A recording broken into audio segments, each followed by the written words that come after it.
Bonjour à tous et à toutes et bienvenue dans cette vidéo information par rapport à Pokémon. Nous allons faire le point par rapport à ce qui s'est passé en août, en commençant par un retour sur le Shonen Jump, vu que j'ai reçu les images. Nous allons donc présenter les différents personnages avec les Pokémon en question. Alors, je rappelle, il y a des mangas sur le Shonen Jump que je n'ai pas lu, donc je ne pourrais pas en dire plus que ça. Du coup, voilà, vous êtes au courant, mais soyez pas surpris s'il y a des personnages ou des mangas où je bafouille. Nous allons commencer par One Piece avec Monkey D. Luffy et Pikachu. Bon, en dehors du côté mascotte, c'est assez logique que les deux soient ensemble. Sur l'artwork officiel, Pikachu il a l'air d'utiliser le haki, tandis que sur le sticker, ils ont enlevé le rouge, dommage, mais bon, pas grave. Ça peut teaser autre chose, mais bon. Les deux sont les principales figures de proue ou de Pokémon et du Shonen Jump, donc pas illogique du tout. Pour Blue Box, nous avions Kaiminus et Shinatsu. Ou Kano. Attendez, je vérifie que j'ai bien prononcé le nom. Oui, les clics, c'est bien la souris. Non, c'est bien Shinatsu Kano. Excusez-moi d'avance pour les prononciations. Bon, pas surprenant. Pas forcément surprenant non plus, parce que le typo avec le sport, ça le fait. Tout simplement. Mian Roboko avec Roboko et Mega Brazegali. Bon, alors là, je ne connais pas Mian Roboko, j'ai pas lu, j'ai pas vu d'animé ou autre. Bon, c'est pour... Et comme c'est un truc humoristique, j'ai pas tant d'informations que ça. Qu'est-ce que nous dit Synopsis? Ouais, c'est de la science-fiction, donc bon. Ok. Ouais, bon, je vois un peu le truc. Sakamoto Days. Nous avions Taro Sakamoto et Germignon. Oui, il est mignon, Germignon. Alors là, par rapport à l'animé, ce que j'ai vu de l'animé, etc., je suis pas forcément si surpris que ça de voir Germignon avec Sakamoto. Honnêtement, ça me surprend pas plus que ça, surtout quand j'en vois énormément dire de Sakamoto, que c'est pas reconnu à la juste valeur. Germignon, qui est un peu le starter, l'un des starters les plus mal aimés, alors qu'il est plutôt sympa. Donc ouais, non, je trouve que la paire va bien ensemble. Kagurabashi et Gruikui. Bon, sur ce que j'ai lu du manga, pas forcément surprenant non plus, parce que la forge... Est-ce que ça nous tease aussi quelque chose par rapport à une forme régionale ou une méga évolution? Je me pose un peu la question. Du coup, pas si surprenant non plus. Itchy the Witch et Galam. Bon, là, je suis pas forcément plus surpris que ça. Parce que bon, honnêtement, dans Itchy the Witch, on est censé avoir que des sorcières. On a un garçon qui utilise de la magie. Quoi de mieux que Mega Galam pour aller avec Itchy pour le manga Itchy the Witch. Donc oui, ça me va. Akane Banashi et Kulbutoke, si je me trompe pas. Oui, c'est ça, c'est Akane et Kulbutoke. Qui d'ailleurs a eu son animé annoncé. Enfin bon, vu le nombre d'animés qui ont été annoncés, je me demande si la collaboration avec Pokémon n'y est pas pour quelque chose.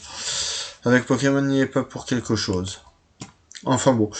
Akane se retrouve avec Kulbutoke. Bon, vu que c'est du spectacle et de l'humour, oui, non, je suis pas surpris. Et puis, plutôt content, quoi, du mélange.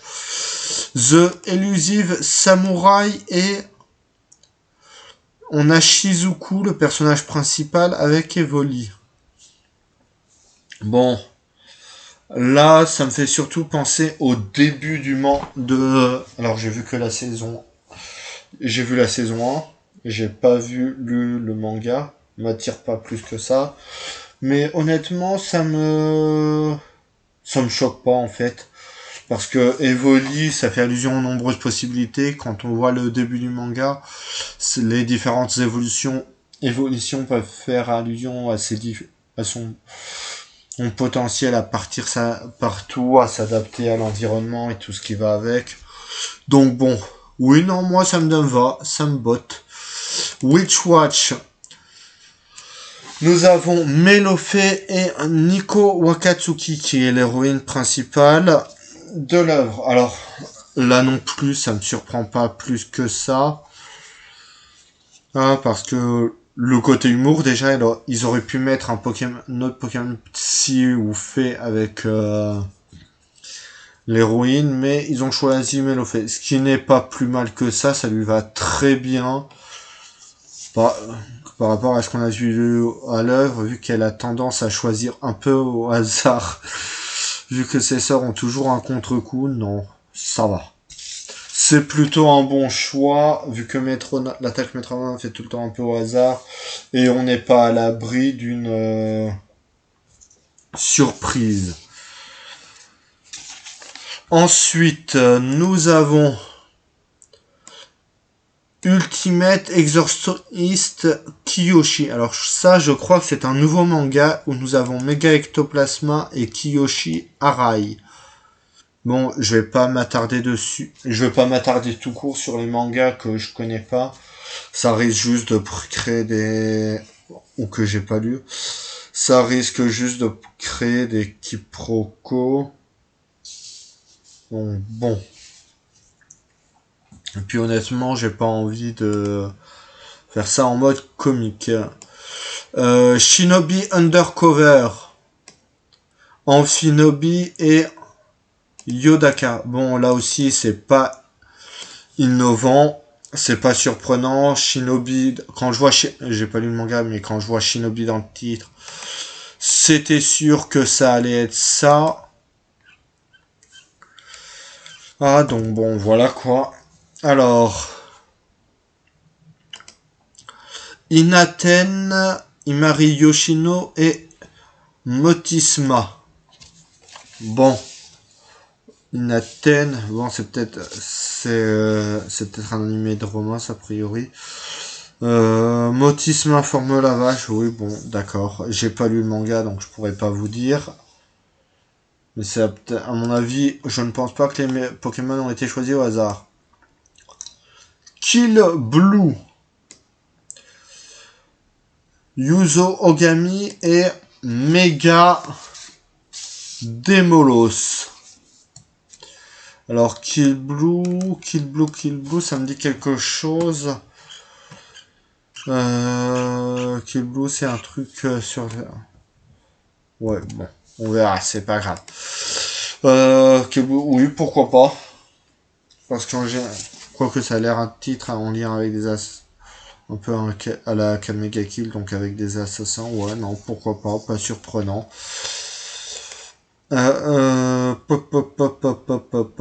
Nice Prison et nous avons Oro Mitsuboshi et Trousselin. Bon, le fait que Trousselin soit un Pokémon clé et qu'il y a une histoire autour d'une prison, ça me surprend pas plus que ça, quoi. Surtout s'il est avec le héros. New Exorcist avec Gakuru, Yajima et Mega Absol. Bon, l'exorcisme, oui, pourquoi pas Mega Absol quand on connaît sa définition Pokédex. C'est pas déconnant. Pour ceux qui la connaissent pas, en général, quand un Absol apparaît, c'est qu'une catastrophe est sur le point d'arriver. Donc bon, ça surprend pas plus que ça. Autre of the Flame. Autre et Mega Tracophoix. D'accord, c'est le nom du personnage principal. Autre of the Flame. Bon, je pense qu'il a dû choisir Mega Tracofeu parce que... Ouais, bon, on va éviter de dire des bêtises, ça serait bien. Je suppose que pour ça, qu'il est possible que j'en aille déjà dit. Harukaze Monde, nous avons Nagiharu, Kuzumi et Mega Garchomp. Non, je rigole. C'est pas Mega Garchomp. Attendez, je retrouve le nom. C'est Mega Léviateur. Non, il n'y a pas erreur. Non, c'est pas c'est Gyarados. Méga, oui, Méga, mince, j'ai un trou. Oh, et malin, c'est le Pokémon fétiche de Cynthia en plus. Oh la honte. Méga Karchakroc, voilà. Ça m'est revenu. Oh la honte. Je me suis mélangé les pinceaux avec Méga. J'ai oublié Méga Karchakroc. Ah, c'est la honte. Bref, on va pas s'attarder sur ce truc qu'on connaît pas non plus. Nous avons Galopa et Nobunaga Kazama dans Ekiden Bros. Ok, ça a l'air d'être un... Au vu du sticker, ça a l'air d'être un truc de course. Donc oui, pourquoi pas. Ouais, c'est ça, Kill Blue savait bien être un assassin. Ah, et par rapport à Mega Karchakroc, c'est en lien avec du baseball. Ok. Ok. Ping Pong Perry, D'accord, on n'a pas assez de jeux en thème Ping Pong Peril avec Miaous et Taira Mikado. Bon bah qui connaît pas, qui veut jouer au ping pong? Ça sera au moins un manga court à lire s'il venait à apparaître en France. En espérant qu'il soit pas court. Tiens, je l'ai pas lui. Mais en sticker, non.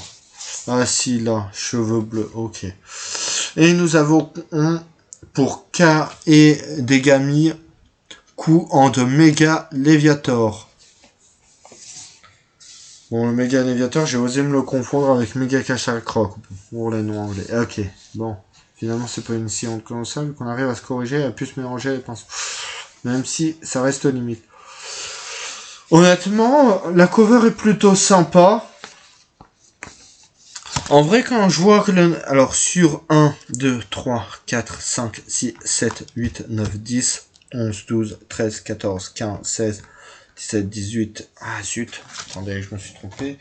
1, 2, 3, 4, 5, 6, 7, 8, 9, 10, 11, 12, 13, 14, 15, 16, 17, 18, 19, 20. Ok, il y a l'équivalent de 20 mangas. Bon, on enlève les 3 starters, ça fait 17. On enlève Pikachu à évoluer, ça fait 15. Et dessus, nous avons 1, 2, 3, 4, 5, 6, 7... Attendez, je me suis pas trompé. 1, 2, 3, 4, 5, 6, 7, 8 méga évolutions. Ce qui me fait me poser la question et théoriser, est-ce que les autres Pokémon auraient tous une méga évolution dans Legend Zelda? Bon, les 3 starters, ça me paraît du jeu, ça me paraît une évidence. Et j'irai même plus loin en disant que je serais pas surpris que les... par exemple, Hérissandre pour le trio Johto et Vipellière, ainsi que Moustillon pour le trio d'Unis ait une méga évolution, ça me surprendrait pas non plus que ça. Mélofée, enfin, pas Mélofée à proprement parler, mais son évolution Mélodel, ça me surprendrait pas non plus. Parce que bon, ils vont peut-être finir les nouvelles formes et méga évolutions sur les Pokémon de Kanto. Galopa, il a déjà une forme régionale avec Galar. Donc ça m'étonnerait un peu, mais pourquoi pas après, comme je l'ai dit un peu plus lors de la dernière vidéo et comme je l'ai dit dans celle-là, ça peut être juste des liens avec leur propre univers de manga, pas forcément en lien avec des méga évolutions. Quoique je crois que je viens de le dire. Lol.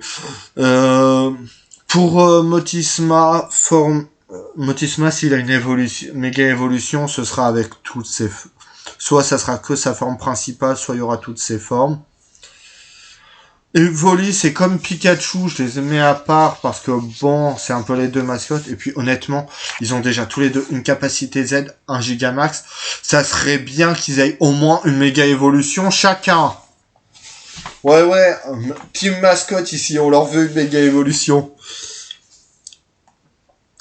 Amphinobi, ouais non, c'est pas du tout illogique qu'il ait une méga évolution, même s'il a déjà sa Shanobi, comme j'ai déjà dit dans de précédentes vidéos, j'aimerais bien qu'il fasse un lien avec sa Shanobi pour dire que Trousselin, pourquoi pas, une méga évolution, ça pourrait être sympa.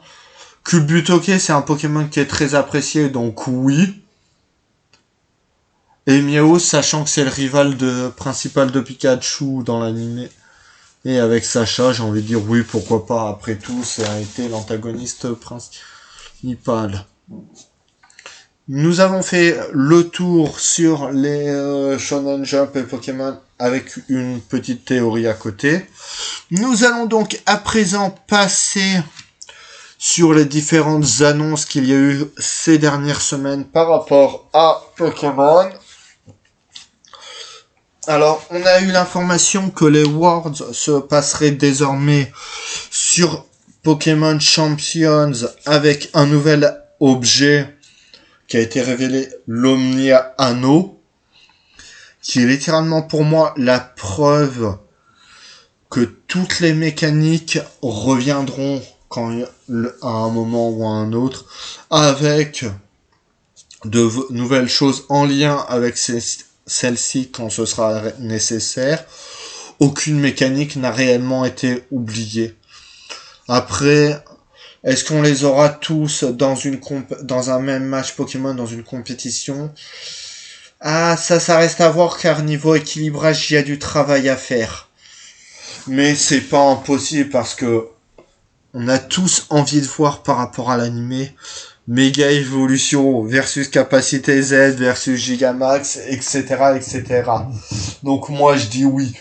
J'aimerais bien qu'on en ait au moins une fois, mais pas forcément vraiment toutes les mécaniques en même temps, ça ferait un peu beaucoup. Donc une ou deux mécaniques en même temps, voire trois max.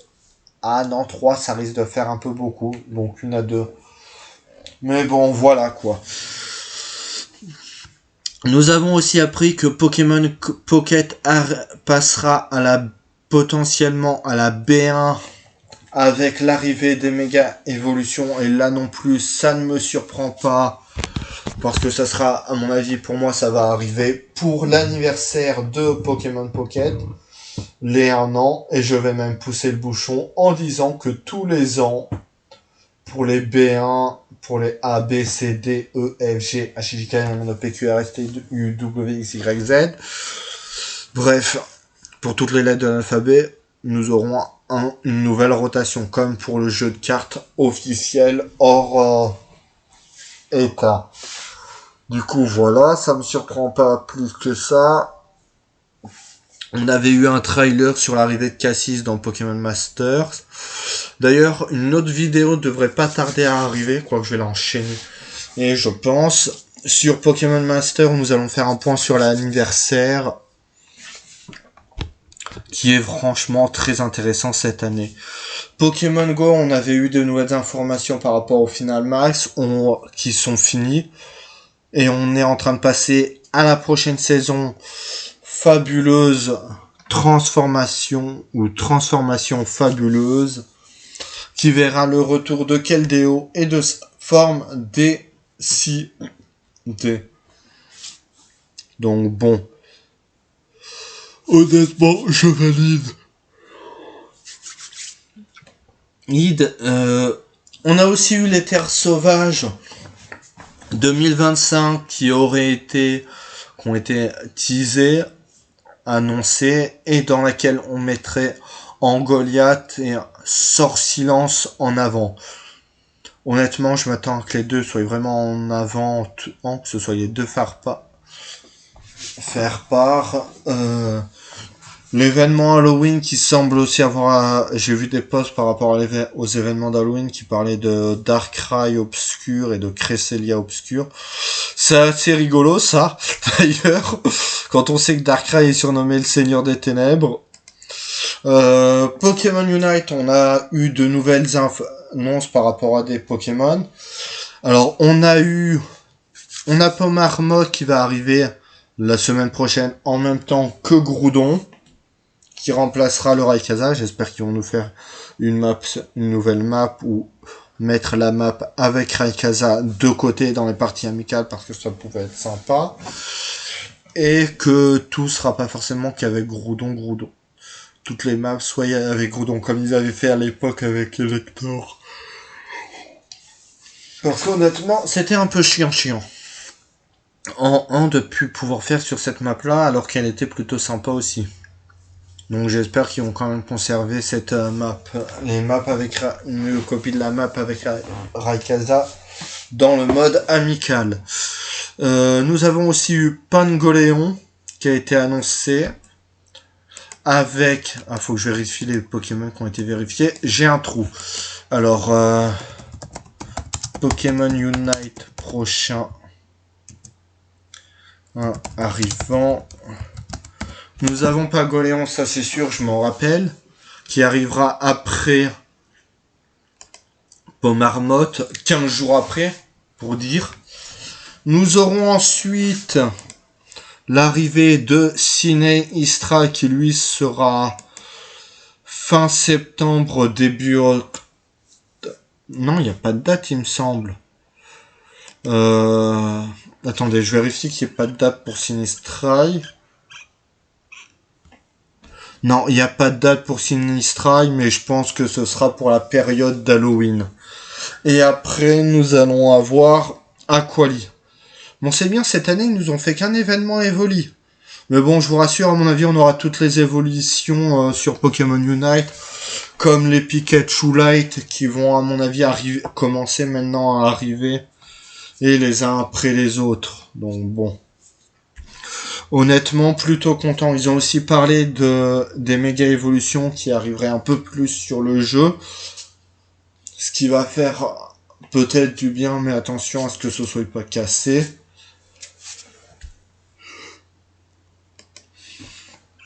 Le TCG officiel, non, il n'y a pas grand chose de nouveau. Ah si, la date de sortie en France a été décalée de fin septembre à début octobre. Pardon. En dehors du TCG Pokémon Go Unite Pocket, Pokémon Friends, je reviendrai pas dessus parce que pour le moment c'est la version gratuite, laissez-la tomber. Si vous voulez jouer, prenez-vous la version payante parce que la version gratuite, c'est rapidement la même chose. Il n'y a pas vraiment de nouveauté. J'ai cru à un moment qu'il y avait un effort avec plus de possibilités d'avoir certains Pokémon. Mais non, pas du tout. Donc, honnêtement, un peu déçu. Et je pense pas que je prendrai la version payante. Ça m'intéresse pas plus que ça. Donc, voilà. Il y en a, j'ai vu des gens parler des leaks, enfin du Terra League précisément en disant que tel ou un tel aurait une méga évolution. Ouais, c'est bien, et alors? Vous savez que ça fait un an, voire un peu moins que c'est sorti, et qu'il y a pu avoir des modifications entre temps. Donc dès le moment où ils savent que ça a fuité, il y a des trucs qui ont été rechangés. Que ce soit en lien avec l'animé, le manga, etc. D'ailleurs, je serais pas surpris de voir arriver Pokémon dans le Shonen Jump. En tout cas, merci à vous tous et à vous toutes d'avoir regardé cette vidéo. Et je vous dis à bientôt pour la prochaine. Je vous laisse avec, sur toute la vidéo, l'image du Shonen Jump avec Pokémon, comme d'habitude, à écouter en mode radio. Merci à vous, au revoir.